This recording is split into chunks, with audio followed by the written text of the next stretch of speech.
வணக்கம் நண்பர்களே. இது விவோ பிராண்டுன்னு சொல்லிட்டு ஒரு பவர் பேங்க்கு 32,000 mAh பார்க்குறீங்க, பார்த்துக்குங்க. இது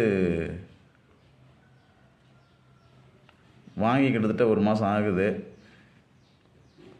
வாங்கிட்டு சப்போஸ் நல்லா வெயிட்டாக தான் இருக்குது, ஒரு அரை கிலோவுக்கு மேலே வெயிட் இருக்குது. சார்ஜ் போட்டால் ஒரு நாள் ஃபுல்லாக ஏறுனுச்சு, மறுநாள் சார்ஜ் ஏறலை. சார்ஜ் ஏறுறது மட்டும் காட்டுது. ஆனால் நம்ம ஃபோனில் கனெக்ட் பண்ணி போடும்பொழுது கனெக்ட் ஆகலை, டார்ச் லைட் மட்டும் எரியலை. சரி, இதை பற்றி நம்ம கண்டுக்கல, அப்படியே விட்டாச்சு. சரி, எடுத்து மறுபடியும் செக் பண்ணி பார்ப்போம், ஏன் ஏரில் ஒருவேளை பேட்டரி ஏதாவது ஃபால்ட்டாக இருக்குமோ, உள்ள ஏதாவது ஃபால்ட்டாக இருக்குமோ சொல்லிட்டு இந்த 32,000 mAh விவோ பவர் பேங்க் தூக்கி நம்ம ஓப்பன் பண்ணி பார்த்தா எவ்வளோ பெரிய பேட்டரி வச்சுருக்காங்க பாருங்களேன். நமக்கே ஆச்சரியமாக இருக்கிற மாதிரி இருக்குது, எவ்வளோ பெரிய பேட்டரி வச்சுருக்காங்க பாருங்கள். அதாவது இது சைனா பிராண்டு மண்ணா இல்லை இந்தியா பிராண்டு மண்ணான்னு தெரியல, ஏதோ மண் இருக்குது.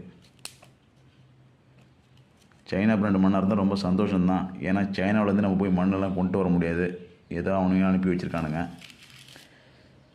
இதோட விலை பார்த்திங்கன்னா கிட்டத்தட்ட 1,500 ரூபாய்க்கு வாங்கியிருக்கு. 1,500 ரூபாய்க்கு வாங்கியிருக்கு. மற்றபடி பேட்டரிலாம் ரொம்ப பெருசு தான், நீங்களே பாருங்கள். பேட்டரி ரொம்ப பெருசு தான். 32,000 mAh இதில் இருக்குன்னு நினைக்கிறேன்.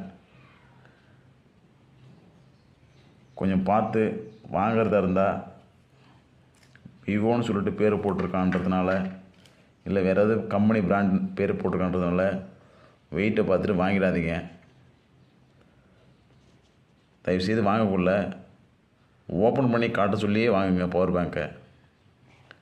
இதுதான் 32,000 mAh பேட்டரியோட சைஸு, பார்த்துக்குங்க. 32,000 mAh பேட்ரி.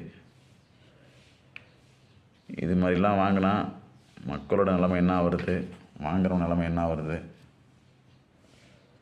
விற்கிறவன் விற்றுட்டு போயிட்டான், வாங்குறவன் வாங்கிட்டு முழிக்கிறோம், அவ்வளோதான். இப்படி தான் எல்லா விஷயமும் நடந்துக்கிட்டு இருக்கு. பார்த்து கொஞ்சம் கேர்ஃபுல்லாக பவர் பேங்க் வாங்குங்க. நன்றி.